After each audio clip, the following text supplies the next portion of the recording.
वो तस्वीरें लगातार दिखा रही है। प्रियंका लगातार हमारे साथ बनी हुई है। प्रियंका, जिस तरीके से हम तस्वीरें देख रहे हैं, प्रधानमंत्री नरेंद्र मोदी चेयर पर बैठे हुए हैं बहुत शांति तरीके से, लेकिन उनका जेस्चर, उनकी बॉडी लैंग्वेज बहुत कुछ कहती हुई, भावुकता, वो अटैचमेंट साफ तौर पर दिखाई दे रही है। जी बिल्कुल, मैं यही तस्वीर इन्हीं की बात कर रही थी कि फिलहाल आपको प्रधानमंत्री जितने शांत नजर आ रहे हैं, पर ये भावुक कर देने वाला पल है सभी के लिए।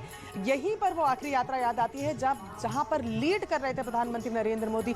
ये शब्दों में कहने वाली बात नहीं है कि जब आप जुड़ाव किसी के लिए महसूस करते हैं तभी इस तरीके के जेस्चर्स भी देखने को मिलते हैं। कई पुरानी ऐसी तस्वीरें हैं जो आपने भी देखी होंगी, दर्शकों ने भी देखी होंगी, जहां पर अटल बिहारी वाजपेयी भाषण दे रहे हैं और नरेंद्र मोदी तब एक युवा कार्यकर्ता हुआ थे और वो सीधा उनसे जाकर गले मिल रहे हैं। तो वो बॉन्डिंग दिखाता है। वो एक बार आपको प्रधानमंत्री, मुझे लग रहा है कि एक बार वहां पर जिस तरीके का जो चल रहा है कार्यक्रम, एक बार दर्शकों को ऑडियो के साथ एक बार वो सुनाते, फिर मैं आपके पास लौट रही हूँ।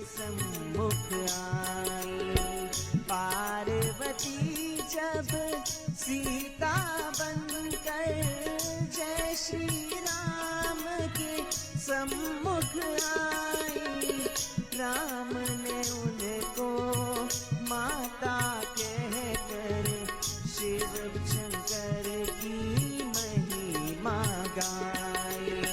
शिव भक्ति में सब कुछ सूझा, शिव से बड़ा नहीं कोई दूजा। बोल सत्यम शिवम, बोल तू सुंदर। देखिए वहाँ पर लगातार जिस तरीके के कार्यक्रम हो रहे हैं, भगवान के गीत जो है वो आपको साफ तौर पर सुनाई दे रहे होंगे। प्रियंका लगातार मेरे साथ बनी है। प्रियंका, आज प्रधानमंत्री नरेंद्र मोदी का ये जो जेस्चर दिखाई दे रहा है, देखिए वहाँ पर जिस तरीके से भक्ति के गीत चल रहे हैं, प्रधानमंत्री नरेंद्र मोदी हल्की हल्की तालियां बजाते हुए भी जो है नजर आ रहे हैं। लेकिन अगर आम तौर पर देखा जाए तो ऐसा शख्स तभी होता है जब वो कोशिश करता है कि देखिए अपने इमोशंस को दबाया जा सके, और जिस तरीके का अटैचमेंट प्रधानमंत्री नरेंद्र मोदी का अटल बिहारी वाजपेयी को लेकर रहा है, वो किसी से छिपा नहीं है। हर कार्यक्रम में, हर रैली में, और खासकर वहां जहां से अटल जी का जुड़ाव हो, वहां तो मतलब ही नहीं है कि अगर मोदी जी पहुंचे और अटल जी का जिक्र ना करें। जी बिल्कुल, जिस तरीके से हम कह रहे हैं कि राजनीति में एक पिता की तरह जगह अटल बिहारी वाजपेयी को तमाम बीजेपी के राजनेता देते थे, और ऐसे में मोदी उनमें अग्रणी थे। और यही अगर अभी भी तस्वीरों को आप देखेंगे तो ऐसा लग रहा है कि शायद इमोशंस को दबाने की कोशिश फिलहाल करें, क्योंकि जिस तरीके से उनकी बेटी जब उन्हें पुष्पांजलि यहाँ पर दे रही थी और वहाँ जिस तरीके से वो भावुक हो गई, तो वो पल सभी के लिए यहाँ पर भावुक कर देने वाला था। क्योंकि केवल प्रधानमंत्री के तौर पर ही अटल बिहारी वाजपेयी को नहीं जाना जाता है, प्रधानमंत्री से परे वो जिस तरीके की शख्सियत थी, जिस तरीके की उनकी भाषण देने की कला थी, या जिस तरीके से वो कविताओं का इस्तेमाल करते थे, वो सब उन्हें बाकी सभी प्रधानमंत्रियों से अलग करती थी। और यही कारण है कि पक्ष हो विपक्ष हो, जम्मू कश्मीर जैसा स्टेट जो कि हमेशा अड़ता रहा है केंद्रों के साथ, वो भी उनकी नीतियों के कायल थे।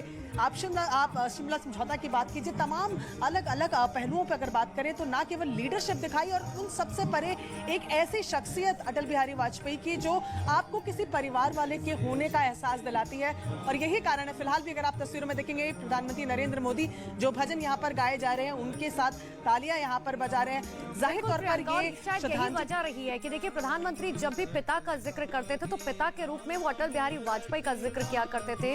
वो हमेशा एक बात कहा करते थे कि राजनीति तो जरूर अटल बिहारी वाजपेयी ने उन्हें सिखाई है, लेकिन जीवन का सार भी जो है उन्हें अटल बिहारी वाजपेयी ने ही सिखाया है। एक बार फिर से मैं आपको ये 3 तस्वीरें दिखा रही हूँ। देश के 3 सबसे बड़े पद के नेता, राष्ट्रपति, उपराष्ट्रपति, प्रधानमंत्री नरेंद्र मोदी के तस्वीरें, द्रौपदी मुर्मू, जगदीप धनखड़ और प्रधानमंत्री नरेंद्र मोदी ने पुष्प अर्पित किए। लगातार प्रियंका हमारे साथ बनी हुई है। प्रियंका, विपक्ष का हम जिक्र कर रहे हैं, राजनीति का हम जिक्र कर रहे हैं, लेकिन कल देश ने अपना अमृत पर्व मनाया, 75 साल आजादी के, और अगर आज अटल बिहारी वाजपेयी को याद किया जा रहा है तो वो भाषण कोई नहीं भूल सकता। कारगिल युद्ध को लेकर जिस तरीके से पाकिस्तान के छक्के छुड़ाए थे उन्होंने सदन में, उसके बाद पाकिस्तान की भी बोलती बंद थी।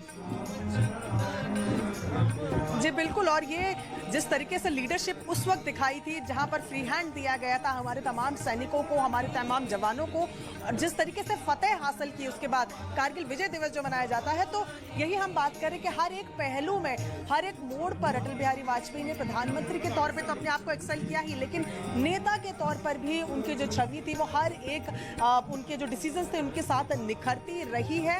मैं जब ये लगातार बात कर रही हूँ तो पीछे आप देखेंगे कि जो सदैव अटल का को पूरा एक घेरे से सजाया गया है। यहाँ पर अटल जी के द्वारा लिखी गई कविताएं भी है। एक कविता जो शायद आज के दिन पढ़ना सबसे माकूल लगता है वो ये है कि जन्म दिवस पर हम मिटलाते, क्यों ना मरण त्योहार मनाते, अंतिम यात्रा के अवसर पर आंसुओं का अशकुन होता। तो ये देखिए, ये थे अटल बिहारी वाजपेयी जो सिर्फ जिंदगी को सेलिब्रेट नहीं करते थे, वो कहते थे, वो कह रहे हैं कि मरण का त्योहार क्यों नहीं मनाया जाता जब जिंदगी को सेलिब्रेट किया जाता है।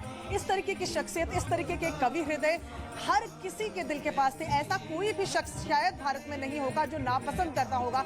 तस्वीरों में आप प्रधानमंत्री को तो देख रहे हैं, उसके पीछे मैं चाहूंगी कि आप देखें कि उनकी बेटी जो है वो भी आपको तस्वीरों में नजर आ रही है। जब श्रद्धा सुमन वो अर्पित कर रही थी तो बेहद भावुक होती हुई नजर आ रही थी। और ये मनोदशा सिर्फ उनकी ही नहीं, प्रत्येक उस देशवासी की है जिन्होंने इस पल को यहाँ पर देखा है।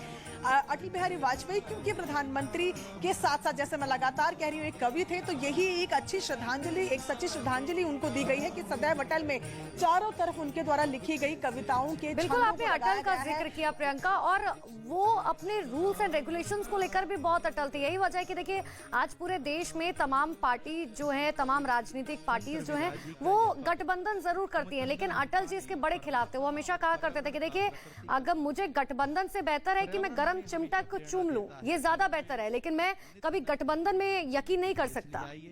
नदियाँ, जल, वृक्ष, हम सब लोगों को जी बिल्कुल। और जिस तरीके से हम जिस स्ट्रेचर की बात कर रहे हैं, आप देखेंगे कि विपक्षी भी अगर केंद्र सरकार पर या मौजूदा सरकार पर कोई निशाना साधते हैं तो वो एग्जाम्पल अटल बिहारी वाजपेयी का देते हैं। वो पूर्व प्रधानमंत्री का एग्जाम्पल देते हैं कि सरकार उनकी भी थी, उन्होंने भी इस काम को इस तरीके से किया, तो उनके लिए भी प्रेरणा स्रोत है, विपक्ष के लिए भी प्रेरणा स्रोत है। तो यही लगातार हम बात कर रहे हैं अनुपमा की ये शख्सियत प्रधानमंत्री की एक ऐसी थी कि जिसको आप किसी पार्टी मात्र से जोड़कर नहीं देख सकते। देश के प्रधानमंत्री थे, दोनों पार्टियां विपक्ष हो या पक्ष हो, सबके वो श्रद्धेय थे। और यही कारण है कि आज इतने लोगों की यहाँ पर मौजूदगी है और हर कोई अगर कहें कि भावुक हो रहा है, इमोशंस को कंट्रोल करने की कोशिश कर रहा है, क्योंकि अटल बिहारी वाजपेयी ने जीवन नहीं जिया, एक एरा जिया है। आप इमरजेंसी के टाइम से उनको देखें, उनकी कविताओं को भी अगर आप फॉलो करते हैं, आप देखें कि किस तरीके से बतौर प्रधानमंत्री उन्होंने डिसीजंस लिए। कभी विपक्ष के साथ ऐसे कई किस्से कहानी है जहां पर प्रधानमंत्री रहते हुए उन्होंने विपक्ष की मदद की हो, वो एक स्ट्रेचर को मेंटेन रखा और खुद बेहद कायल थे। वो अपनी कहानियों में बताते थे कि किस तरीके से जब वो विपक्ष में होते थे तो सत्ताधारी पक्ष ने उनके साथ किस तरीके से व्यवहार किया। हमारे साथ बने रहिए, एक बार दर्शकों को ये तस्वीरें दिखाना जरूरी हो जाता है। 4 तस्वीरें आपको दिखा रहे, देखिए राष्ट्रपति, उपराष्ट्रपति, प्रधानमंत्री और गृह मंत्री की तस्वीरें जहां पर अटल जी को नमन किया। और जिस तरीके से मैं और प्रियंका लगातार जिक्र कर रहे हैं कि देखिए प्रधानमंत्री का अलग जुड़ाव है, लेकिन ये जो 4 नेता आप देख पा रहे हैं टेलीविजन स्क्रीन पर, इन सभी का अलग अलग लगाव जो है वो रहा है अटल बिहारी वाजपेयी से। हालांकि देश का हर नेता, यानी कि अगर मौजूदा वक्त की बात करें तो देश का हर नेता जो है उसने अटल जी के साथ या तो काम किया है या तो वो अटल जी के साथ काम करना चाहता था। और यही वजह है कि हम बार बार इस बात का जिक्र भी करें कि देखिए विपक्ष भी उतनी ही इज्जत जो है वो लगातार किया करता था अटल बिहारी वाजपेयी की।